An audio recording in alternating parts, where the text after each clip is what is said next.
सुप्रभात, good morning to all of you. मेरा नाम है रिचा। स्वागत है आप सबका हमारे इस यूट्यूब चैनल पे। यहाँ हम डिस्कस करेंगे हिंदी व्याकरण के 20 क्वेश्चंस के बारे में, जो कि अलग अलग टॉपिक से लिए गए हैं।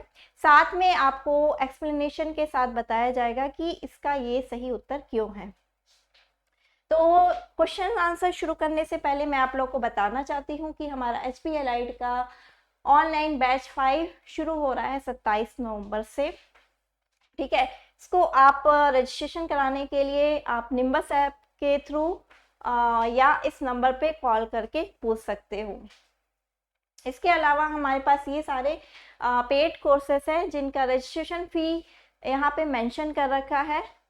इसको भी आप लोग अगर रजिस्ट्रेशन कराना चाहते हो इसमें, तो आपको सेम प्रोसेस फॉलो करना पड़ेगा। आपको निम्बस कैरियर डाउनलोड करना पड़ेगा, जिसका लिंक डिस्क्रिप्शन बॉक्स में दे रखा है, या आप इस नंबर पे कॉल करके पूछ सकते हो। तो शुरू करते हैं हम आज का क्वेश्चन। पहला क्वेश्चन है ए औ और औ कौन सा स्वर है? हर्ष स्वर है, दीर्घ स्वर है या संयुक्त स्वर है? तो हमने स्वरों के प्रकार पढ़े थे। हर्ष स्वर कौन सा होता है? जिसको उच्चारण करने में कम समय लगे। ठीक है, जैसे कि अ, छोटी ई, छोटा ऊ और री को भी हमने हर्ष स्वर में रखा है। दीर्घ स्वर कौन से होते हैं? जिनको बोलने में ज्यादा समय लगे, जैसे कि बड़ा आ, बड़ी ई, बड़ा ऊ और ये सारे शब्द ए, बड़ा ओ और औ। ठीक है, अब संयुक्त स्वर क्या होते हैं? संयुक्त स्वर ऐसे स्वर होते हैं जो दो स्वरों से मिलके बने। तो इसका आंसर क्या होगा? Option C. ठीक है, ए ओ और औ जो है वो संयुक्त स्वर में आते हैं, जैसे कि अ और ई। ठीक है, छोटा और छोटी ई से मिलके ए बन गया। ठीक है, और क्या होता है? ये अ और ए से मिलके बड़ा ए बन गया। अ और औ से मिलके क्या हो गया? औ बन गया। अ और औ से मिलके औ बन गया।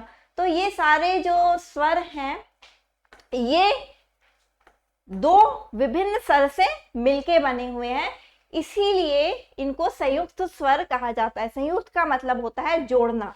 ठीक है, तो इसीलिए इनको संयुक्त स्वर बोला जाता है, क्योंकि ये दो डिफरेंट स्वर से मिलके बने हैं।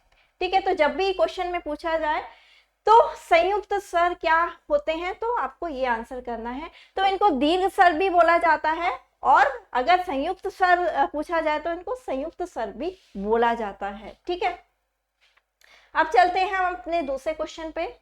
घोंगा बसंत मुहावरे का अर्थ है व्यवहार कुशल, वश में होना, बुद्धिमान या मूर्ख।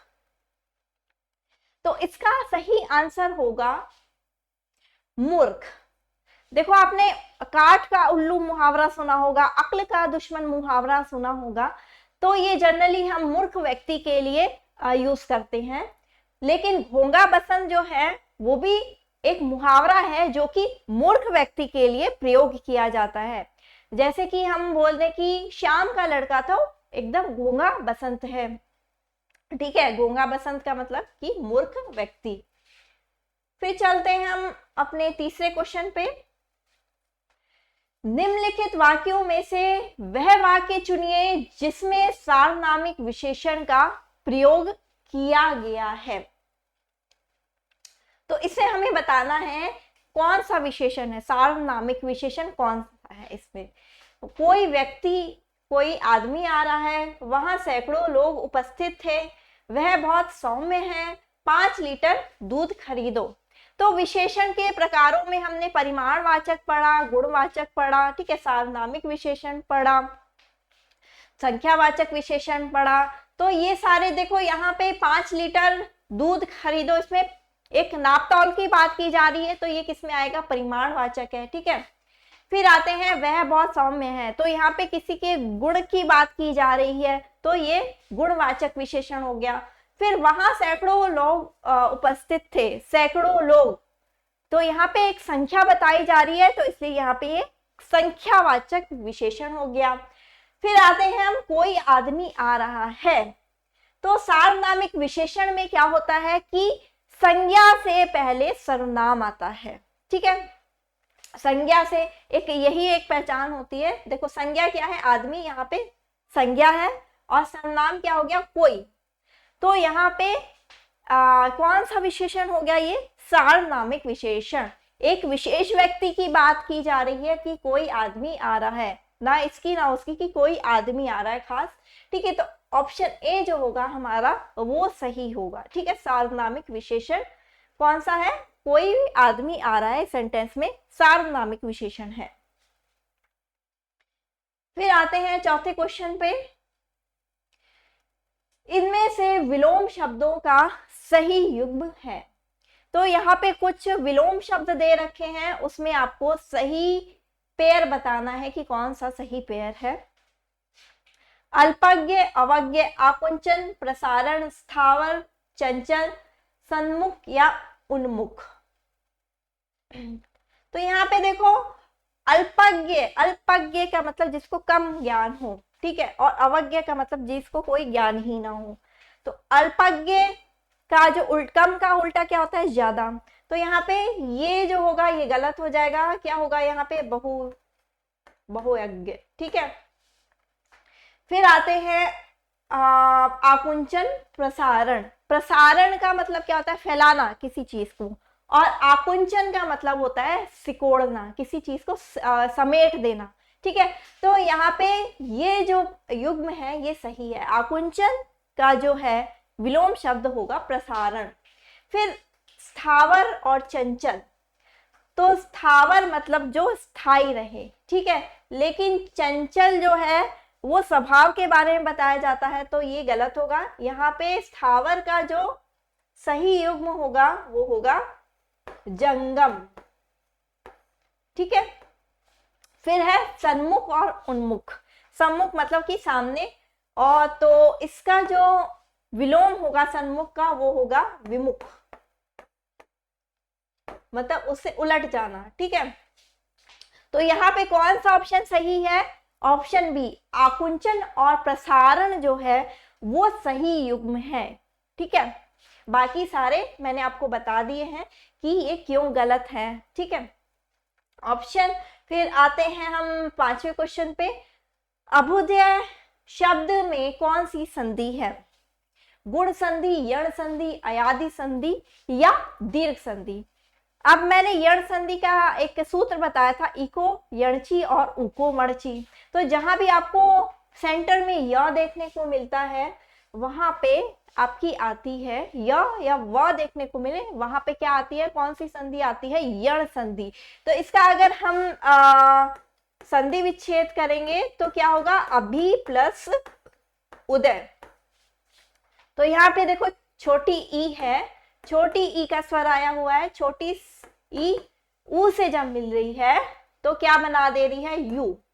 ठीक है, और ई है वो छोटे अ से मिले तो वो बनाती है य। तो यहाँ पे उ का स्वर आया हुआ है, ठीक है, तो इसीलिए यहाँ पे यू आया है। ठीक है, तो यहाँ पे कौन सी संधि है, ये ऑप्शन बी जो होगा हमारा सही उत्तर होगा।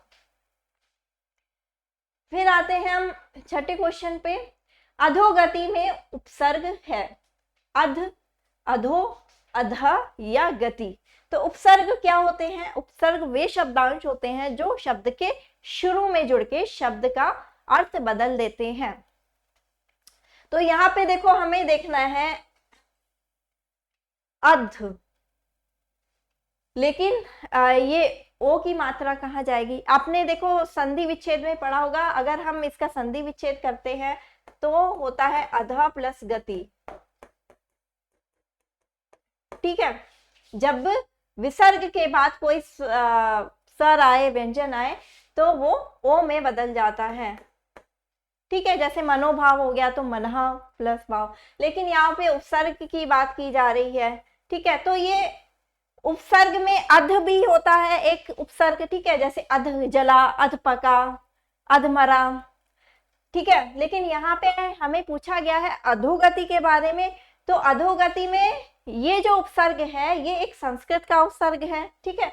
तो यहाँ पे अधा जो होगा ऑप्शन सी वो सही होगा, ठीक है। अध वाला जो उपसर्ग है वो मैंने आपको बता दिया है कि उसके कौन कौन से एग्जाम्पल होते हैं, जैसे अध पका, अध का मतलब होता है आधा, ठीक है। तो यहाँ पे ऑप्शन सी जो होगा हमारा सही होगा, अधा जो है इसमें उपसर्ग है। फिर आते हैं 7वां क्वेश्चन, आवाहन का विलोम शब्द क्या है? अवरोह, अनुवर, विसर्जन या अनाहार। तो यहाँ पे हमें विलोम शब्द बताना है, आवाहन, या हम बोल सकते हैं इसको आहान, ठीक है। आहान का मतलब क्या होता है? किसी चीज को की शुरुआत करना, ठीक है। आहान का मतलब होता है किसी चीज की शुरुआत करना। फिर इसका उल्टा क्या होगा? किसी चीज को समाप्त कर देना, ठीक है। तो ऑप्शन सी जो होगा विसर्जन हमारा सही होगा। देखो आपने जब गणेश चतुर्थी होती है तो उसका जब उसको समाप्त करते हैं तो क्या करते हैं हम? विसर्जन करते हैं, है ना। तो विसर्जन से मतलब यही है कि उस पूजा विधि का हमने समापन कर दिया है, ठीक है। तो ऑप्शन सी जो होगा हमारा वो सही होगा। फिर आते हैं हम अपने 8वें क्वेश्चन पे, किन ध्वनियों को अनुस्वार कहा जाता है? तो हमें यहाँ बताना है अनुस्वार जो होता है वो क्या होता है। स्वर के बाद आने वाली नासकीय ध्वनियां, स्वतंत्र रूप से उच्चारित ध्वनियां, स्वर के साथ आने वाली ध्वनियां, या व्यंजन के बाद में आने वाली ध्वनियां। तो अनुस्वार क्या होता है मैं आपको एग्जांपल दे देती हूँ, जैसे कि सांप, या हम बोल दे दंत, पंख, पंख, शंख, ठीक है। तो ये जो बिंदी है, ये जो बिंदी है इसको हम क्या बोलते हैं? अनुस्वार। इसको क्या बोला जाता है? बिंदी ना बोल के हिंदी में क्या बोला जाता है? इसको अनुस्वार, ठीक है। और इसको क्या बोला जाता है? अनुनासिक, ठीक है, जो अनुनासिक ध्वनि है, ठीक है। जो ये चंद्र बिंदी है इसको बोला जाता है अनुनासिक, और जो बिंदी है उसको बोला जाता है अनुस्वार, ठीक है। तो यहाँ पे पूछा गया है कि अनुस्वार किसे कहा जाता है? तो जब हम इसका उच्चारण करते हैं पंख, शंख, तो हमारी नाक से भी थोड़ी हवा निकलती है, नाक के द्वारा भी हम उच्चारण करते हैं इसका। तो जो नाक के द्वारा उच्चारण की जाने वाली ध्वनियां होती हैं वो होती हैं नासकीय ध्वनियां, ठीक है। तो स्वर के बाद, अब स्वर क्या है? स्वर ये प है, प के बाद हमने ना लगा दिया, ठीक है। पंख, हमने ना जो है स्वर से पहले ना लगा के बाद में लगाया है, तो ऑप्शन ए जो होगा हमारा वो सही होगा। स्वर के बाद आने वाली नासकीय ध्वनियां जो है वो होती है अनुस्वार, ठीक है। फिर आते हैं हम अपने 9वें क्वेश्चन में, पर्यंक शब्द का तद्भव शब्द क्या है? तो इसमें हमें बताना है तद्भव शब्द। हमने तत्सम, तद्भव शब्द पढ़े। तत्सम शब्द जो कि संस्कृत से ही बिना किसी परिवर्तन से हिंदी में लाए गए हैं, ठीक है। और तद्भव क्या होते हैं? जो कि उनको थोड़ा मॉडिफाई करके, तोड़ मरोड़ के हम हिंदी में प्रयोग करते हैं, ठीक है। तो पलंग, पालकी है, पर्यटक है, या उपरोक्त सभी। तो यहाँ पे हमें बताना है, ठीक है। तो ऑप्शन ए जो होगा वो हमारा सही होगा, ठीक है। तो यहाँ पे पर्यंक जो है, पलंग का अगर हम संस्कृत में पूछें कि उसका जो है संस्कृत शब्द क्या है, तत्सम शब्द क्या है, तो वो होगा पर्यंक। फिर आते हैं हम अपने 10वें क्वेश्चन पे, गुरु भाई शब्द में कौन सा समास है? अवयभाव समास, द्वंद्व समास, कर्मधारय समास, या बहुव्रीहि समास। तो ये सारे समास के प्रकार दे रखे हैं। अब हम इसका सबसे जरूरी बात ये है कि आप लोग को समास विग्रह करना आना चाहिए कि इसका समास विग्रह क्या होगा। अगर आपको समास विग्रह ही नहीं पता होगा तो आप नहीं बता पाओगे कि ये कौन सा समास है। तो कई लोग बोलेंगे कि गुरु भाई का समास विग्रह क्या होता है, गुरु और भाई, लेकिन नहीं, ये गलत हो जाएगा। जब हम इसका समास विग्रह करेंगे तो हम क्या बोलते हैं, गुरु और भाई ही नहीं बोलते, क्या बोलते हैं, दाल रोटी बोलते हैं, दाल चावल बोलते हैं। तो वो हो जाता है हमारा द्वंद्व समास, दाल और चावल, है ना, दाल और रोटी, ठीक है, पाप और पुण्य। लेकिन गुरु भाई में जब हम इसका समास विग्रह करेंगे तो क्या होगा, गुरु जैसा भाई, ठीक है, जो भाई गुरु जैसा हो, ठीक है। तो यहाँ पे देखो आप लोग एक विशेषण है और एक विशेष्य है। देखो भाई की विशेषता बताई जा रही है कि वो गुरु की तरह है। तो जहाँ पे जिन दो पदों में विशेषण और विशेष्य का संबंध बताया जाए वो कौन सा समास होता है, वो हमने पढ़ा था कर्मधारय समास होता है, ठीक है। कर्मधारय समास में दो पद होते हैं जिनमें विशेषण और विशेष्य का संबंध बताया जाता है। तो जब हम इसमें समास विग्रह करेंगे तो इसमें गुरु और भाई में क्या बताया जा रहा है, गुरु जैसा भाई, मतलब कि इसमें क्या है, विशेषण है और एक विशेष्य है, ठीक है। तो इसीलिए ऑप्शन सी हमारा सही होगा। फिर आते हैं हम 11वें क्वेश्चन पे। सपेरा नामक शब्द रूप से प्रत्यय को अलग करके मूल रूप को लिखिए। एरा, स या पेरा या उपर्युक्त सभी मूल रूप है। इसमें मुझे लगता है क्वेश्चन गलत है, ये जो होगा प्रत्यय को अलग करना है, ठीक है, हमें प्रत्यय बताना है इसे, फिर भी हम मूल रूप भी देखेंगे इसमें, ठीक है। प्रत्यय क्या होता है, जो शब्दांश शब्द के अंत में लग के उसका मीनिंग चेंज कर दें, ठीक है। जैसे कि मानसिक, अब मानस जो है इसमें मूल शब्द हो गया और इक प्रत्यय लगा दिया हमने तो हो गया ये मानसिक।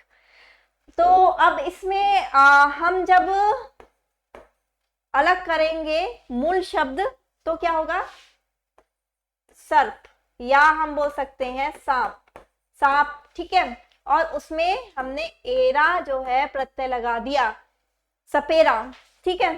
सर्प जो होता है वो संस्कृत का शब्द है, सांप का तत्सम शब्द सर्प होगा, ठीक है। तो यहाँ पे हमने एक ही मात्रा लगाई इसीलिए क्या हो गया, एरा हुआ, ठीक है। तो एरा जो है प्रत्यय है यहाँ पे, ठीक है, और सांप या सर्प जो है इसका मूल शब्द है, ठीक है। तो अब चलते हैं हम अपने 12वें क्वेश्चन पे।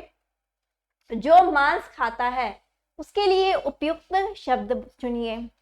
तो यहाँ पे हमें बताना है कि एक सेंटेंस दे दिया जाता है कि उसके लिए एक आपको शब्द रूप लिखना है, ठीक है। निरामिष, सामिष, सर्वभक्षी या हिंसाचारी। तो निरामिष क्या होता है, निरामिष जो कि मांस रहित हो, जो मांस ना खाता हो, ठीक है।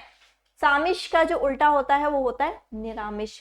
सामिष का मतलब क्या होता है, जो मांस खाता हो। तो इसका सही आंसर क्या होगा, ऑप्शन बी, ठीक है, सामिष। सर्वभक्षी का मतलब क्या होता है, सबका भक्षण करने वाला, सर्वभक्षी। हिंसाचारी मतलब कि हिंसा करने वाला, ठीक है। तो ये हमारे जो शब्द हैं ये अलग रूप दे रहे हैं। तो हमें यहाँ बताना है जो मांस खाता हो तो इसको बोलेंगे सामिष। लेकिन अगर यहाँ पे पूछा जाए कि जो मांस ना खाता हो उसको क्या बोलेंगे, निरामिष। ऐसे जैसे कि हम बोल सकते हैं कि ईश्वर में आस्था ना रखने वाला उसको बोलते हैं नास्तिक, और ईश्वर में विश्वास रखने वाला, आस्था रखने वाला, उसको बोलते हैं हम आस्तिक, ठीक है। तो ये कुछ डिफरेंट टाइप का आपको वर्ड दिया है।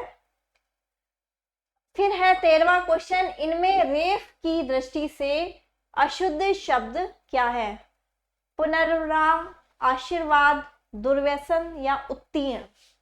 तो रेफ क्या होता है, रेफ का मतलब होता है आधा र, ठीक है। जब रा के नीचे हलंत हो उसको बोलते हैं आधा र, ठीक है।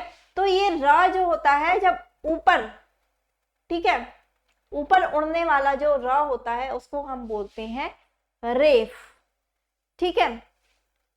तो अब इसमें बताना है कि ये आपको जो रेफ है, रेफ का जो स्थान है इन शब्दों में कहाँ पे गलत दे रखा है।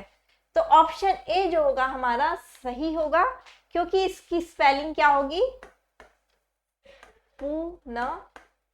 कौन से ना के बाद आएगा, ये इस वाले ना के बाद आएगा, ठीक है। तो यहाँ पे रेफ गलत दे रखा है, इस सेकंड वाले ना के ऊपर लगेगा। तो यहाँ पे पुनर्वा की जो मतलब क्या है, एक औषधीय पौधा है, ठीक है, जिससे औषधि बनाई जाती है, तो उसका एक नाम है, ठीक है, पुनर्वा, ठीक है। फिर चलते हैं अब अपने 14वें क्वेश्चन पे। आसन आसन शब्द युग्म का सही अर्थ भेद। तो कुछ एक आपने पढ़ा होगा श्रुति सम भिन्नार्थक शब्द, जो कि सुनने में समान और देखने में जो इनका अर्थ जो है अलग अलग होता है, लेकिन सुनने में वो समान लगे। तो ऑप्शन ए है बैठक, संकट। ऑप्शन बी बैठने की वस्तु, सुन हो जाना, या बैठने की विधि, या निकट आया हुआ।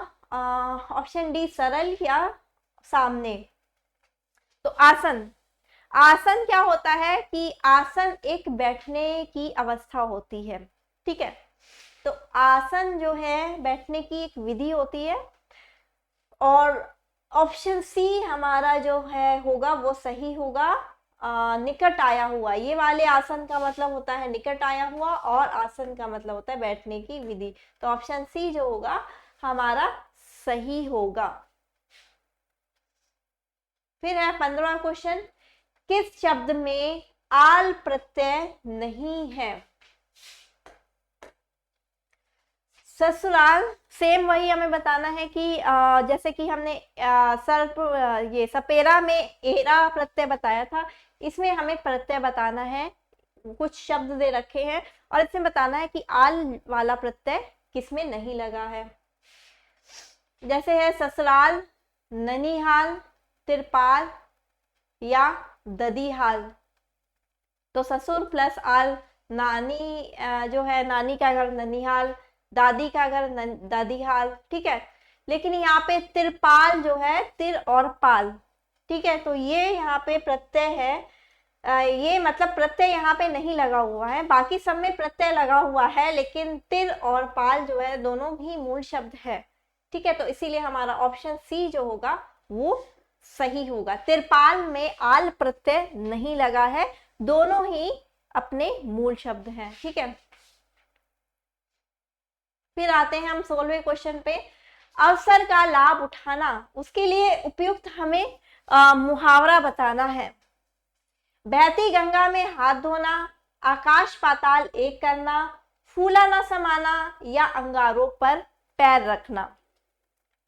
तो यहाँ पे हमें बताना है अवसर का लाभ उठाने वाला। तो क्या वो बोलते हैं उसको, जो बहती गंगा में हाथ धो ले उसको बोलते हैं हम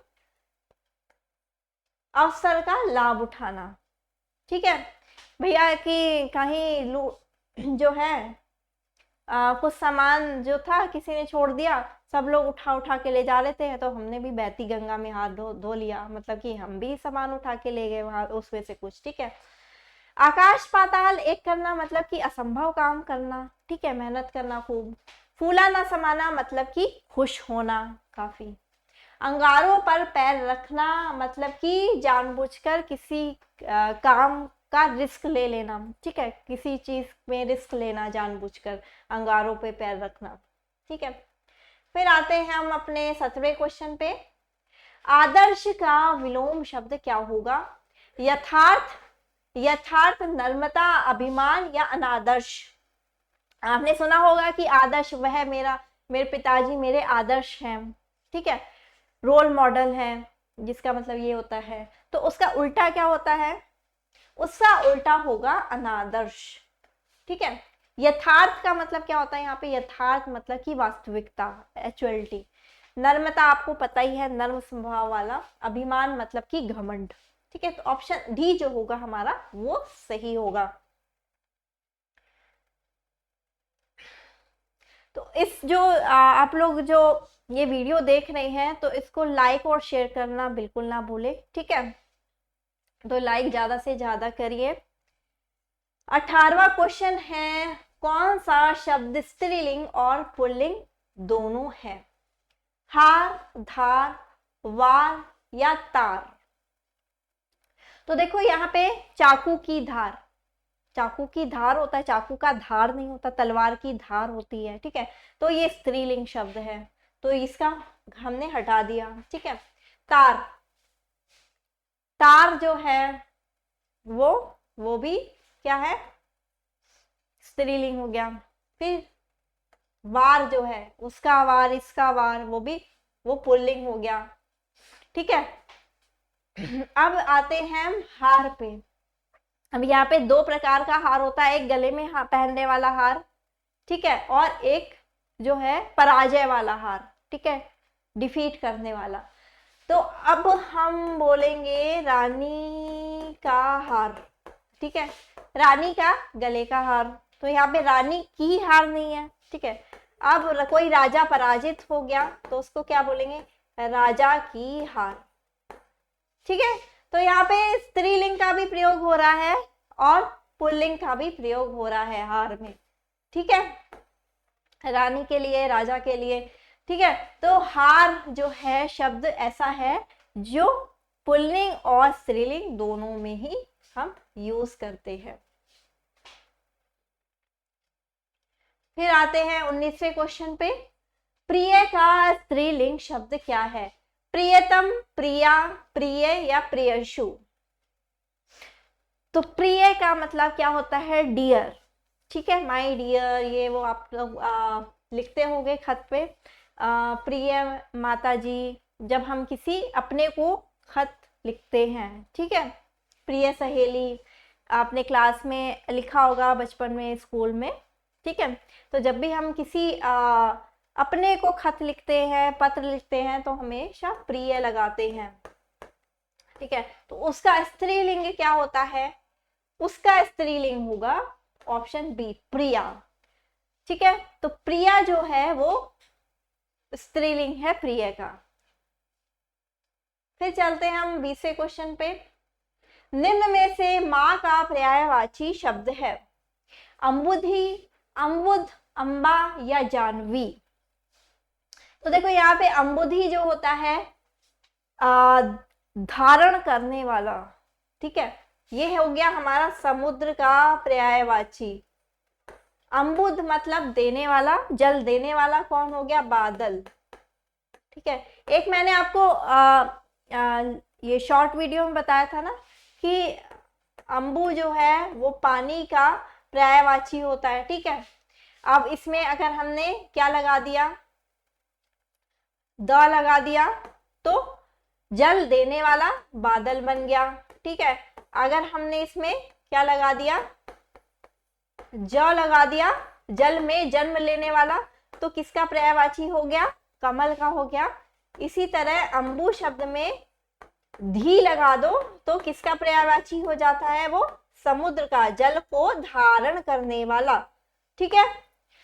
तो यहाँ पे ये ऑप्शन हटा दिया। जानवी जो है नदी का पर्यायवाची है, गंगा का। तो बचा क्या? Option C, Amba.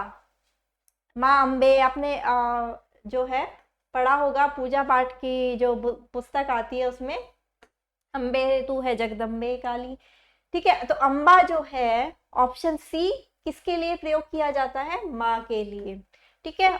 तो ऑप्शन सी जो होगा वो हमारा सही होगा। तो इसका जो पीपीटी है आप लोग को टेलीग्राम में मिल जाएगी। तो टेलीग्राम का जो ग्रुप है वो काफ़ी यूज़फुल ग्रुप है, तो उसको भी आप लोग ज्वाइन करिए।